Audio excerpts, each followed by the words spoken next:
তারপরে আরেকটি হাদিস রয়েছে আবু হুরায়রা রাদিয়াল্লাহু তাআলা আনহু থেকে। এই হাদিসটি বর্ণিত, তিনি বলছেন যে রাসূলুল্লাহ সাল্লাল্লাহু আলাইহি ওয়াসাল্লাম বলেছেন, আরেকটি হাদিসে আরেকটু বিস্তারিত ব্যাখ্যা বিশ্লেষণ করে আল্লাহর নবী সাল্লাল্লাহু আলাইহি ওয়াসাল্লাম বুঝিয়েছেন। অর্থাৎ প্রথম যে হাদিসটাতে বলেছেন যে 3টা দরজা খোলা থাকে, এই হাদিসটাকেই ব্যাখ্যা করে আরেকটি হাদিসে রাসূলুল্লাহ সাল্লাল্লাহু আলাইহি ওয়াসাল্লাম আরও একটু ক্লিয়ার করে দিয়েছেন যে মানুষ যখন মারা যায় তখন তার আমলের সমস্ত দরজাগুলি বন্ধ হয়ে যায়, তবে এই 3টা দরজা খোলা থাকে। তার ব্যাখ্যা ওই হাদিসে রাসূলুল্লাহ সাল্লাল্লাহু আলাইহি ওয়াসাল্লাম আবার করেছেন। সেটা রয়েছে ইবনে মাজাতে 242 নম্বর হাদিস, সহিহ ইবনে খুজাইমাতে 2490, সহিহ জামিয়া সগীরে রয়েছে হাদিসটি 3994, সহিহ তারগিব তারহিবের 77, মিশকাতে রয়েছে 254 বা 54 নম্বর হাদিস। রাসূলুল্লাহ সাল্লাল্লাহু আলাইহি ওয়াসাল্লাম বলেছেন, মানুষের যেই সওয়াবগুলি মানুষ মৃত্যুর পরও পেতে পারে তার মধ্যে 1 নম্বর হচ্ছে এমন ইলম যা সে প্রচার করে গিয়েছে।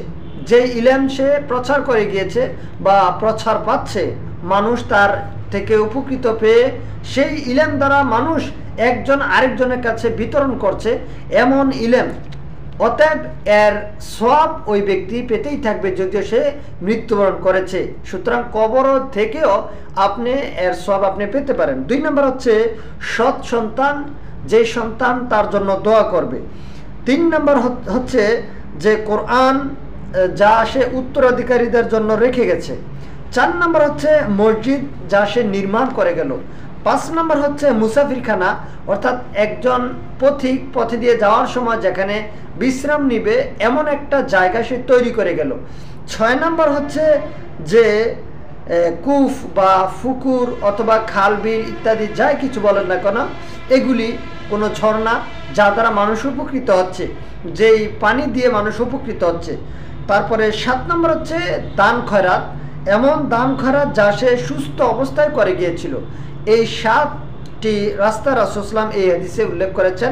এগুলি হচ্ছে একজন মানুষ মারা যাবার পরেও সে যদিও তার সমস্ত আমলের দরজা বন্ধ হয় কিন্তু এই দরজাগুলি তার জন্য খোলা থাকে। এখন আমরা এগুলিকে বাদ দিয়ে আমরা যাচ্ছি অন্য পথে। আমরা যাচ্ছি একজন মানুষের জন্য যেটা প্রয়োজন ছিল, যেমন জীবিত অবস্থায় একজন মানুষ কোরআন তেলাওয়াত করবে। যদি একজন মানুষ জীবিত অবস্থায় কোরআন তেলাওয়াত করে তাহলে তার প্রত্যেকটি অক্ষরে 10টি করে নেকি লিপিবদ্ধ করা হয় তার আমলনামায়। সুবহানাল্লাহ। কিন্তু আমরা মৃত ব্যক্তির জন্য কোরআন তেলাওয়াত করি এবং কোরআন তেলাওয়াত বকশিয়ে দেয়। আমাদের সমাজে এই ধরনের হুজুর, এই ধরনের কি বলে নামদারি সুন্নি, যাদেরকে আমরা সুন্নি বলি, এই সমস্ত ব্যক্তিরা এই সমস্ত কাজকর্মগুলি করে থাকে। এদের কাছে আপনি কোনো দলিল পাবেন না। আল্লাহর কসম এই মর্মে কোনো দলিল নেই। আল্লাহর কসম বলছে এই মর্মে কোনো সহিহ কোনো দলিল নেই। রাসূলুল্লাহ সাল্লাল্লাহু আলাইহি ওয়াসাল্লাম এই মর্মে কোনো কথা উল্লেখ করেননি যে কোনো মৃত ব্যক্তি যদি মারা যায় তার জন্য তোমরা কোরআন তেলাওয়াত করো, এরকম কোনো কথা বলেননি। আপনাকে মনে রাখতে হবে কোরআন কোনো মৃত মানুষের জন্য আসেনি, কোরআন এসেছে জীবিত মানুষের জন্য।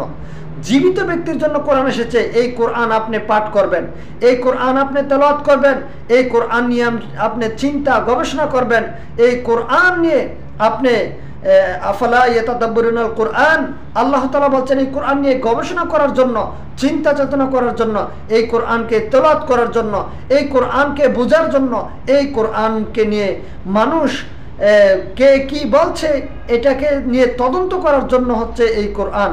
এই কোরআন দিয়ে আপনার জীবন পরিচালনা করবেন।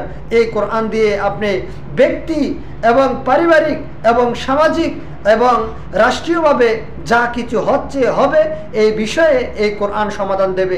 এই জন্য কোরআন এসেছে। কিন্তু আমরা এই কোরআনকে জীবিত ব্যক্তির জন্য নয়, বরং আমরা এই কোরআনকে মৃত ব্যক্তির জন্য খাস করে নিয়েছি। নাউজুবিল্লাহ। সম্মানিত দিনী ভাইরা, বলছিলাম কোরআন কোনো মৃত ব্যক্তির জন্য আসেনি যে আপনি কোনো ব্যক্তি মারা যাবে আর তার পাশে বসে আপনি কোরআন তেলাওয়াত করবেন আর সে ঘুমিয়ে ঘুমিয়ে সেখানে শুনবে। এটা একটা মিথ্যা ডাহা, একটা মিথ্যা কথা।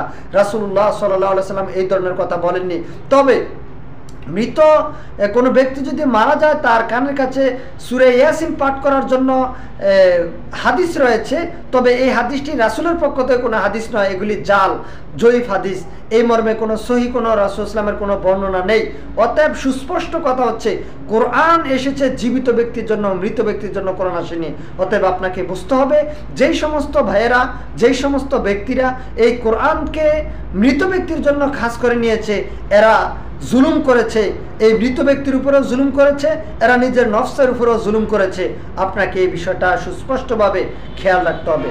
বলছিলাম যে এই কিছু শ্রেণীর মানুষ রয়েছে যাদের জন্য আল্লাহ সুবহানাহু ওয়া তাআলা এই কোরআন অবতীর্ণ করেছিলেন, বিশেষ করে যারা হেদায়েতের চেষ্টা করে বা হিদায়াত পাওয়ার চেষ্টা করে এই সমস্ত ব্যক্তিদের জন্য, এবং কি সেটা জীবিত ব্যক্তি। আল্লাহ বলছেন হুদাল লিন্নাস ওয়া বাইয়িনাতিন মিনাল হুদা ওয়াল ফুরকান। আল্লাহ তাআলা বলছেন যে হুদাল লিন্নাস, তাম বিশ্বের মানুষের হেদায়েতের জন্য এই কোরআন এসেছে। একজন মানুষ মৃত্যুর পরে সে হেদায়েত পায় না, হেদায়েত পায় কখন? যখন সে জীবিত থাকে তখন।